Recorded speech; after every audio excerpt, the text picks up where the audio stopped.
And so today I get the opportunity to preach this message, and I've preached similar-ish messages over the last couple of years, and it really is just sort of how the calendar has fallen on when I would be preaching and speaking, and the content that Pastor B was leading our church through, that all has just kind of worked out the way that it has. But it's also worked out for a reason, because what I get to speak to you about today is something I'm highly passionate about, something that has made a personal, huge difference in my own life and has been a huge part of my story just in life in general and in ministry over now the last, 11 years, almost 12 years. It's crazy. But that is ministry from one generation to the next. We're talking today about from now to next, from the now generation to the next generation. And now I had never really thought a whole lot about generations in general until I got to college back in 2000. About 2008, 2009 was the first time that I had really ever been opened up to these ideas and these kind of like segmented dates. And it is crazy once you dive into this stuff to see the similarities and the differences from one generation to the next. And I think that when it comes to ministry and when it comes to passing down the faith from now to next, it is so important to understand those differences, to understand how as one generation we can relate to the next generation. And that became something that I was just fascinated by in college as I was trying to dive into like my own generation, which I didn't even realize to that point was like, they have the greatest generation, but like for real, like we're the greatest Nobody else with me? Millennials? Anybody? No, I'm just kidding. Greatest in number is what I'm trying to say. That we were actually emerging as the largest generation. No, I truly believe those who fought for our freedoms back in World War II and that whole era probably are well deserved to be called the greatest generation, right? But I learned about them, and I learned about baby boomers, which is more than an insult, you young people. It's not all that means, right? That's actually a group of people. I learned about baby boomers and Gen X, which I found out was more, yeah, that's right. I found out Gen X was more than a Pepsi commercial. Like, I didn't realize that. But then get into my own generation where I had never heard the word millennial till that time. I still don't know how to spell it, right? Like, spell check still picking up that I spelled it wrong. And then now we have this emerging generation today called Gen Z, right? No love for Gen Z, all right. So you see, I graduated college in 2012, and all throughout school, I had never really known exactly what I was going to end up doing in the church once I was out of school. I just knew that God had called me to ministry, that I needed to go and to learn the Bible, to learn how to teach the Bible, to preach the Bible, to read the Bible, to understand the Bible, so that I could pass that on to somebody else. That's all I knew. And so then my ministry began. My experience in full-time ministry was really just like, all right, God, where's the opportunity? What do you need me to do? Like, whatever's available, yeah, I'm there. Because otherwise, when I graduate, like, I am unemployed, right? So it was just like, what do I do now? And I found myself in Southeast Missouri in full-time ministry at this really great church. I always call it the country church that could, Liberty Hill Church out in the middle of Ade, Missouri, who nobody here, I guarantee you, has ever heard of, unless you've heard me talk about it, where the only population was like a basketball and 2 or 3 cats. Like, that was really the only thing in Ade, right? But it was a suburb of a really small community called Dexter. And so I took a role there as the associate pastor of youth and worship. And those of you who have been around churches for a long time, you know pretty well what that means, right? Like, you know that means there's a lead pastor and there's a kids director and then all the things in between. Like, that's the stuff you're going to do. Like, that was my role. It was, you're going to lead worship on Sundays. You're going to make sure the tech stuff is good. You're the IT guy. You're going to help us with our printer when none of us can figure out how to do that, right? And then you're going to be the youth pastor because you're 22. Like, you're supposed to be the youth pastor, right? And all throughout school, I never envisioned myself as a youth pastor. Like, I don't know if y'all know this, but like, I'm not that cool. Like, I'm a dork.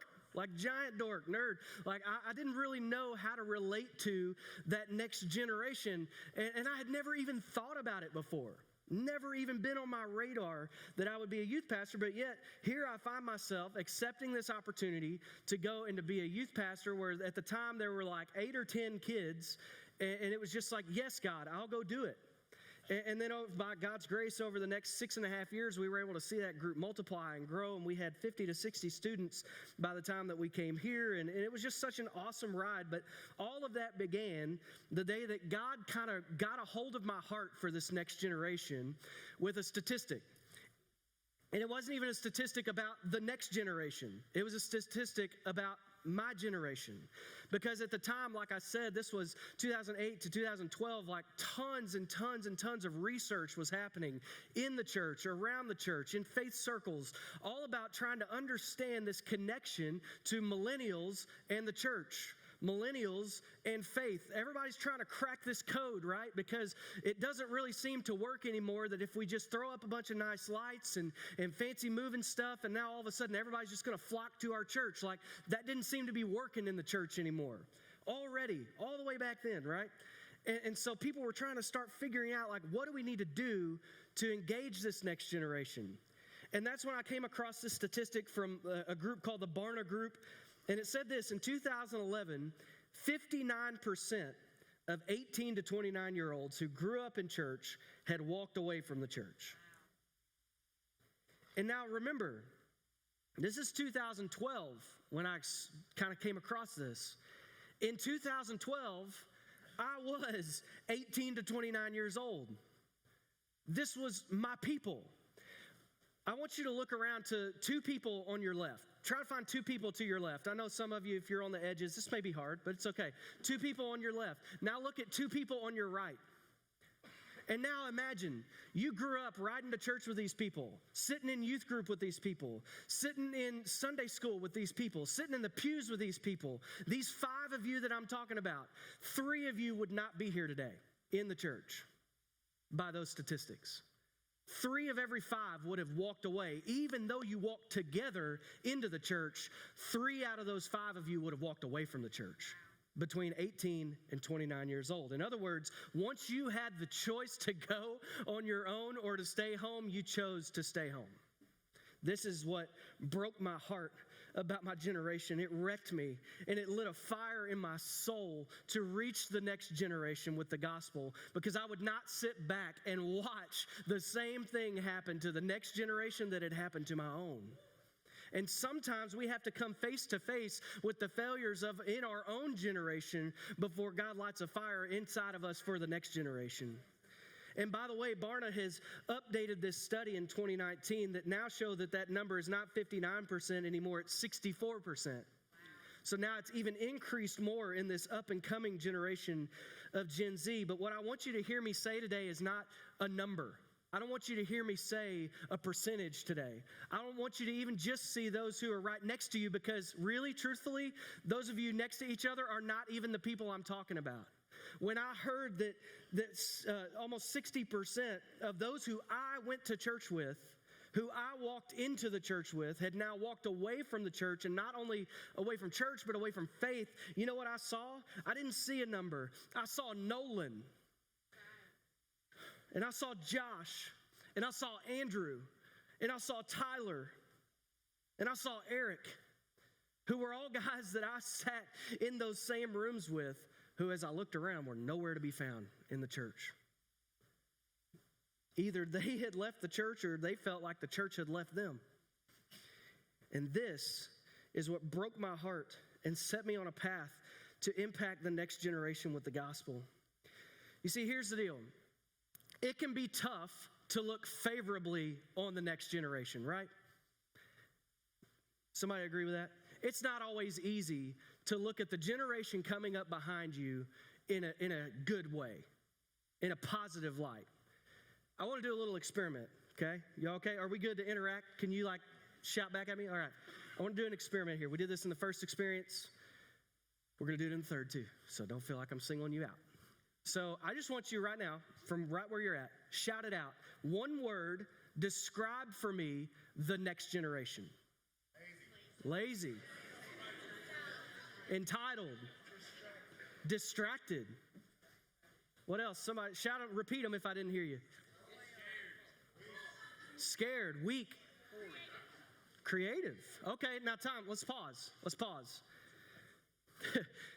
It depends on who you ask if creative is like a positive one or not. But let's be honest. How many words did you hear before you finally heard one that was somewhat positive? Finally, somebody said, creative, I see potential in you. Look how long it took all of us shouting out word after word after word before any of us finally had something positive to say about this next generation. Now, is it true, some of those things that you said? Well, maybe. But is it not also true that alongside those negative characteristics, there are probably some positive ones that you could have thrown out there? But where does our mind automatically go? Look at this next generation. Can you believe it? Oh, my goodness. Right? Going to heck in a handbasket, right? Okay, so maybe I didn't hear your word, or maybe, I don't know, maybe you weren't comfortable just throwing that out there, how you really feel. So maybe this quote is for you. Maybe I can sum up and put into words how you feel about the next generation. Read this quote. The children now love luxury. They have bad manners, contempt for authority. They show disrespect for elders and love chatter in place of exercise. Come on, somebody. Children are now tyrants, not the servants of their households. They no longer rise when elders enter the room. They contradict their parents. They chatter before company, gobble up dainties at the table, cross their legs, and tyrannize their teachers. Does that sum up maybe how some of us feel about the next generation? Yeah. But check this out. Do you guys want to know who said that and when they said it? Are you ready for this? This was not anybody today. This was Socrates in 469 to 399 before Christ, BC. This is a 2,500-year-old problem, people, right? Like, we tend to look at all the things that we face today, and we're just so oblivious to the fact that people have been dealing with the same problems from generation to generation to generation, that this idea that it's difficult to look favorably on the generation coming up behind you is not new. You are not so terminally unique that God can't do something in your midst, okay? Like, this is not new. This is something that Socrates spoke to how many years ago? And so here's my thing. Rather than contributing to this tension, rather than escalating this tension, rather than ignoring this tension, because it is real, we have to find a way to pass the faith to the next generation in spite of this tension, alongside this tension. We have to infiltrate this tension with the gospel. Do you see where I'm at? Are we together, church? We have to find a way to pass the faith from the now generation to the next generation. My family's word for this year is peace. Peace. And as I dove into that word back at the end of last year, trying to pray through, God, is this the word you want for our family? And the word peace in Greek is eirene. And the word eirene, the most pure definition of what that is and what peace is, actually comes from a place of wholeness of relationship.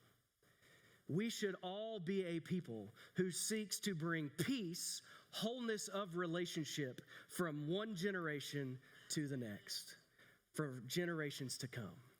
We have to be people who bring peace. But if we're so busy only focusing on this negative side of this generation, only focusing on the things that even may be true about this generation, then we will never reach their hearts with the gospel. And that's our hurdle, not theirs. We must get over that. So today we're wrapping up this series on Deuteronomy 6. And we've been talking about the Shema, and Shema is the word that begins those verses that we read earlier in Deuteronomy 6, that you should listen, Israel. You should hear. And this isn't just hearing sound waves, physical hearing. That's not it. It is to hear and to put into action, to be put into motion the things that we hear and understand. And in fact, it's not just Deuteronomy 6 that is a next generation call.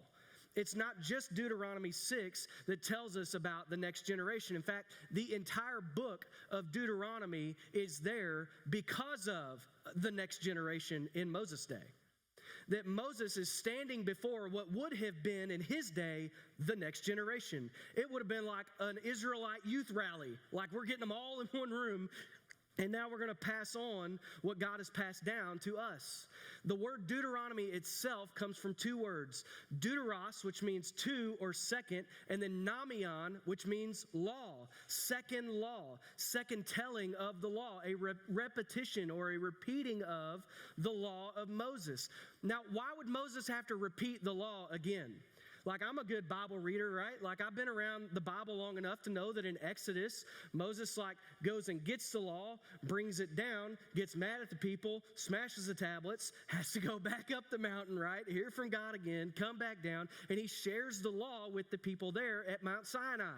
So why in the world do we need a second law? Why do we need a Deuteronomy? Because none of that generation is where they're about to go into the promised land. It's Moses and the next generation who he is preparing them to go off into the land that God had promised them to their ancestors years and generations ago. And so that's why there is this need for a second telling of the law in Deuteronomy, because Moses is trying to instill in them everything they need to go and be the people of God in this new land, inside of this blessing that God had given them. And so he says, hey, you got to love God only, and you need to pass the faith to the next generation. If you could sum up all of Deuteronomy, especially Deuteronomy 6, in what are the main things that Moses told them to do, it's those two things. Love God only, pass the faith to the next generation. Love God only, pass the faith to the next generation. Love God only, pass the faith to the next generation, right? Like Moses is telling them this over and over again. And I want to move ahead in the scriptures today beyond Deuteronomy to Judges chapter 2. Somebody say Judges chapter 2.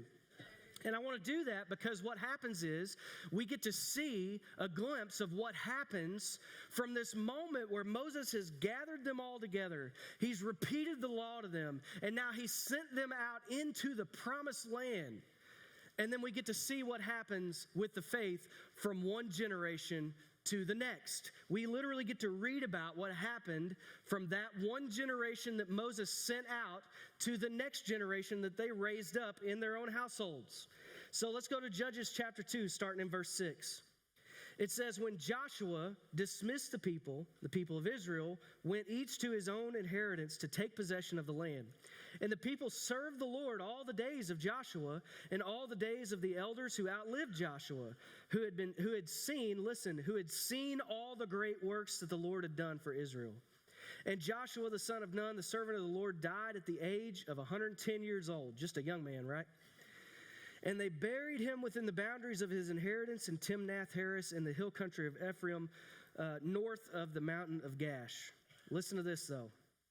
And all that generation, all of Joshua's generation, all of those whom Moses had spoken to in Deuteronomy, who he hands over the leadership to this capable man, Joshua, who, by the way, if you go read the scriptures, you'll find very little, if any, negative thing about this guy, Joshua. It's like, dude is squeaky clean, right?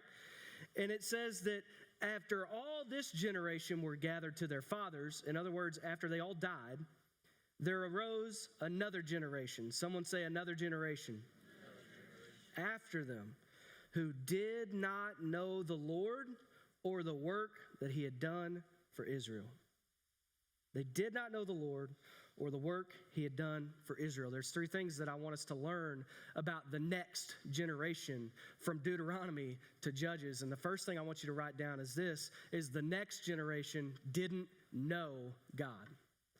They didn't know God. Now, if you go and you read that book that sits between Deuteronomy and Judges, you'll read the book of Joshua. And it might as well be called the book of conquest, right? It might as well be like this highlight reel of God's people, because they move in to the promised land and they're just winning and winning and winning and winning. And they're growing the territory that God had promised them. They're taking the land that God had promised to Abraham back in Genesis chapter 12. Like, it is all this prophecy finally coming true that they had held on to through all this stuff. And now Joshua's generation gets to see all the great things of God come to life right before their eyes. What an amazing time it must have been to be a part of that generation that got to go and to take the land that God had promised to their ancestors. What an amazing time that would have been to be a part of that generation. But then you turn the page from Joshua to Judges, and in the matter of one chapter, you see this next generation come up behind them, and they don't even know God. They don't even know God. And it's a reminder to all of us, especially as parents in the room, that sometimes we can be so busy winning everywhere else in life that we're losing with our own kids. And what had happened was, in the midst of Joshua, there were some things that God had told them to go and do, and instead of doing exactly what God said, they compromised. And in the middle of that compromise, it's a reminder that what one generation fails to conquer becomes a consequence in the next. And so we can look at this example and just really let it warn us as parents, grandparents, aunts, uncles, teachers, coaches, anybody in this place who has a relationship of any kind with anyone from the next generation. This should be a warning to us that we may be conquering and they may live in the consequences. It's awful quiet. Okay, so they didn't know God, but what does that really mean? You see, it doesn't mean that they didn't know about God. It doesn't mean that they didn't believe God existed. It doesn't mean that at all. The word know that's used here, there's two words. One is the Hebrew word yada, and yada is a very intimate type of knowledge. And there's a Greek translation of the New Testament, or of the Old Testament, called the Septuagint. And when they get to this word, they use the Greek word gnosko. And both of these words have the same kind of connotation. And it means an intimate, deep knowledge of one another, not surface level. When this says the next generation didn't know God, they didn't yada God. They didn't gnosko God. They might have heard about God, but they were not intimately connected and in relationship with Him. He was just another God. Just another God that we can throw in with all these others. In fact, the word yada and gnosko are so an intimate type of knowledge, and I don't mean to be weird about this, but like it talks about Abraham and Sarah yada each other. They knew each other in such a way that they had Isaac, their son. If you're picking up what I'm throwing down.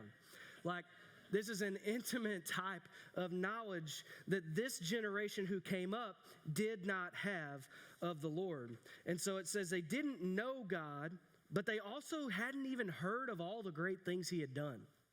It makes me wonder, where were they at during the book of Joshua? Like, while their parents were out kicking tail, like, where were they? Was it like, kids ministry or something? Like, where were they? I don't really know. But somehow their parents went out and conquered and came back and didn't even share with them the good things that God had done. In fact, you could go back to Deuteronomy 6 and say that they had forgotten God. And that word forget is not so much an issue of your activity. It's like a moral thing. You forgot God.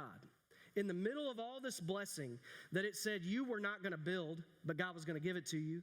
These cisterns that you weren't going to dig, but God was going to give it to you anyway. These fields that you weren't going to plow, but God was going to let you eat of its harvest anyway. All of these things were from God, and yet this generation forgot that. Wow. And so it raised up another generation who didn't know God. They didn't even know about the great things that God had done. That's the first thing I want you to notice about this next generation in Judges. Second thing is this. Let's keep reading. Judges 2, verse 11. And the people of Israel did what was evil in the sight of the Lord and served the Baals. I want you to know that when we don't know God, we will not serve God. is pretty simple. When we don't know him, we won't serve him. And the people of Israel did what was evil in the sight of the Lord and served the Baals. And they abandoned the Lord, the God of their fathers, who had brought them out of the land of Egypt. They went after the other gods from among the peoples who were around them, and they bowed down to them. And they provoked the Lord to anger, and they abandoned the Lord and served the Baals and the Ashtoreth. The second thing I want you to know about this next generation in Judges was that the next generation worshiped the gods of culture. One of my favorite Bible stories of all time is the showdown where Elijah in 1 Kings chapter 18 stands up against 450 prophets of these false gods, the Baals. So there were 450 of these who apparently these idol worshipers, these pagan worshipers had done a good enough job of passing their faith on to the next generation that they had 450 prophets versus one man of God on God's side. And most of the time we read that, and it is intended to be read, that even one can make a difference against the 450 when the one is serving the real, true, living God who can send fire down and burn the altar and all the things. All of that is true, but how much better would it have been to have been able to avoid that whole situation? But yet all of that situation, even generations later, was a result of this failed generation to pass the faith on. Incredible, right? And you know this is true, that if we aren't careful, our worship is easily misdirected and misplaced. The word worship literally comes from the words worth and ship, worth-ship. What do you ascribe highest worth to? However you answer that is what you worship. It may be that we claim to worship God. It may be that we claim Christ and claim Christianity with our words. But if our life does not speak to that kind of worship, then maybe we should reevaluate whether or not that is our object of worship. I always think about worship as kind of like Hansel and Gretel, right?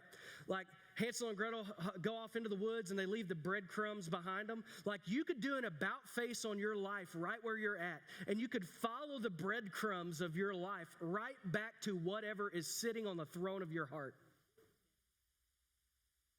And we should all do that. We should all inspect that. To know, am I giving God the place of highest worth in all of my life? Or has my worship been misplaced?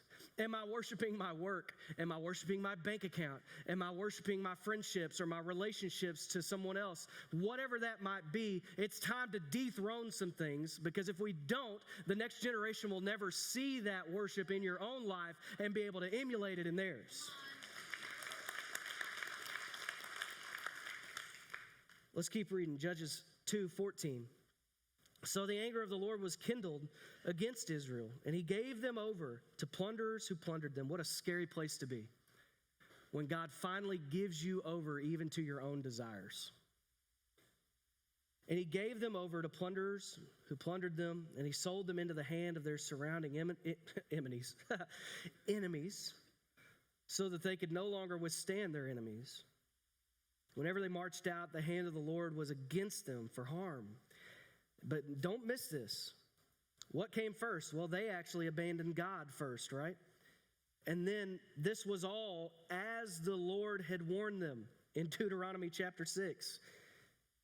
And then it says, as the Lord had sworn to them, which he did in Deuteronomy chapter 6. And they were in terrible distress. Isn't it sobering to realize that in the span of one generation, from now to next, a generation can go from conquest to distress? That's a sobering reminder for all of us that it's all it takes is one generation. And that's why the third thing I want you to write down is this, is that the next generation in Judges were no longer different. If you know the story of Israel, of God's people, you know that God had promised them this land back to Abraham. That's why it said that, as Moses was speaking to them, he said, you're going to go into the land that was promised to your fathers, Abraham, Isaac, and Jacob. That's like family lineage, right? And now they were going to inherit this land. And the only reason that they were really able to inherit the land was because the hand of God was fighting for them. The hand of God was fighting alongside of them. Why? Because they had been consecrated. They had been set apart. They had been made holy. All of those words mean they had been made completely different from all the other peoples around them. While all the other people that surrounded this generation of Joshua, who went in and conquered the land, all the other people around them were worshiping these false gods, these pagan religions. But the people of God, the people of Israel, were built different. My Gen Z people, right? Nobody thought that? Okay. All right, thank you, Diana. I appreciate you. The lack of laughter should tell us the work we have to do, is all I'm saying. Anyway, because they had turned their back on God, they were no longer different. You see, when they had began to worship these other false gods, the very thing that gave them strength to conquer and take the land that God had promised them was the thing now that they lacked. And that was that they were no longer different from anybody else around them. Unrecognizable, the difference between the two. Again, Christian in the room, like, if your following of Jesus, if your Christianity does not set you apart as different from anybody else you work with, from anybody else you walk next to on the street, if your belief and your faith does not make you holy, W-H-O-L-L-Y, different, then maybe we need to recognize that and reshape our worship. It should make us different. This generation was no longer different. So what's the point of all this? The point is this, you can write this down. When we fail to lead the next generation, they don't become what we envision. They become unrecognizable. You see, there's one of two things that had to have happened between Deuteronomy 6 and Judges chapter 2. And our default would be to this first one. And that is to say, that next generation just didn't listen. That next generation was entitled. That next generation was lazy. That next generation didn't want to hear it whenever I tried to tell them about the good things of God. That next generation, on and on and on and on. That could have happened. Like, that could actually be legit. That the people of Joshua's generation really attempted to pass the faith from the now generation to the next. But what's probably more likely to have happened is that Joshua's generation never led the next generation in the things of God. They never took the lead. They allowed all those excuses to keep them from ever trying to reach the next generation with the good things of who God is. Let me ask you guys, are you seeing the parallels? Are we picking this up today? That the most important thing that Moses gave these people was to love God only and to pass the faith to the next generation. Are we doing the same? The command to Moses' next generation is the same command that we have to own today from Deuteronomy 6. That we must love God only and pass the faith to the next generation. Because it's easy for us to sit back and complain and just say, this next generation just doesn't know God. It's easy for us to sit back and say, this next generation just wants to worship the gods of culture. It's easy for us to sit back and say, well, this next generation isn't set apart. They're not holy. They're not different. But what you really need to be doing is asking yourself, why? Why? Why? Because whether we like it or not, the responsibility of the next generation falls to the now generation. It's on us whether or not this next generation will know God and know the great things that He's done for us. It's on us. It's not on them. They cannot lead themselves to somewhere they've never been. We must lead them to the place of knowing God and knowing the great things that He's done. Here's what I want you to know. How you view the next generation shapes how you relate to them. If all we can think of when we imagine the next generation is all the negative things that there are to say about the next generation, then guess what? That's all we're going to view them as. You must have a vision for this next generation that is greater than what you see right now. And then guess what? You have to go and call them to that vision that you have for their life.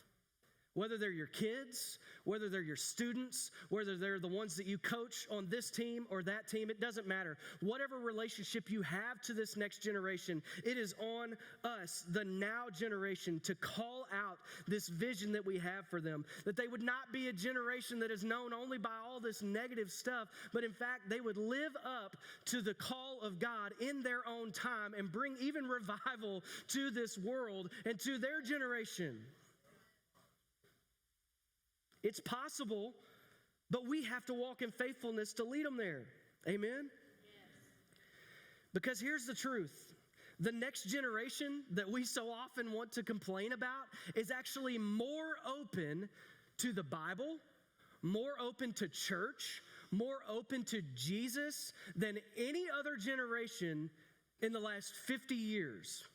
And that's not an opinion, that's data. That is fact.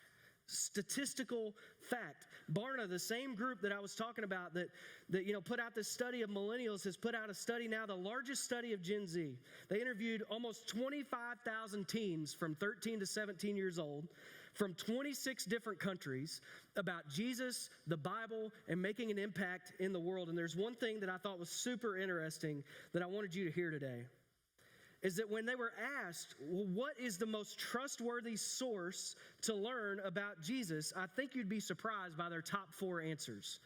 They recognize that the best places to learn about Jesus is the Bible. They're open to that. Is from a family member, from a pastor, which surprised me because I feel like we get nothing but a bad rap sometimes, right? But, I just got to get over that. This next generation is actually open to pastoral leadership, but let me tell you the scariest part is that the next most quality source for them to learn about Jesus, they believe, is themselves. Now, we can sit back and, again, camp on that as a negative, or we can say, you know what? Maybe I need to be that pastor to them. Maybe I need to be that family member to them that points them to the Bible, that points them to the source, because guess what? They're open to it.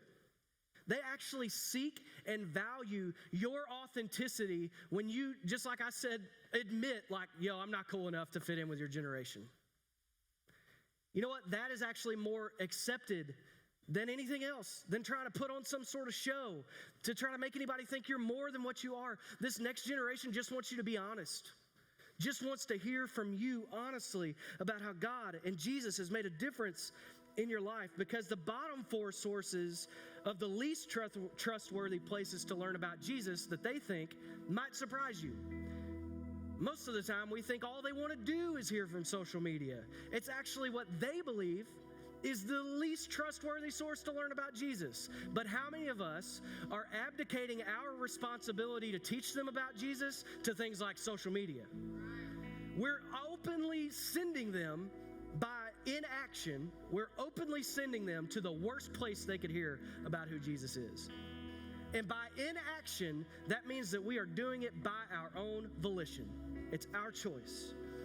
YouTube, the internet, online Christian influencers, all the places that you probably thought they would believe are the best places to hear about Jesus. But in fact, they recognize this is not where I need to be hearing about who Jesus is and learning about my faith. And you know what? They are hungry and ready and waiting on me and on you to step in and to fill the gap, to help them move from non-commitment to Jesus and just alignment with who Jesus is to a committed follower of who Jesus is. They are ready and excited to go on that journey with you. Are you? Are you eager to show them the way? The kids that live in your home, are you eager to stop and to just have a conversation over dinner about the goodness of God? And listen, it can be intimidating. I get it. It can be scary. But literally all you have to do is say, this meal is not possible if not for God giving it to us. Who can't admit that? We can all admit that. It doesn't take a degree in theology to pass that much faith along to your kids.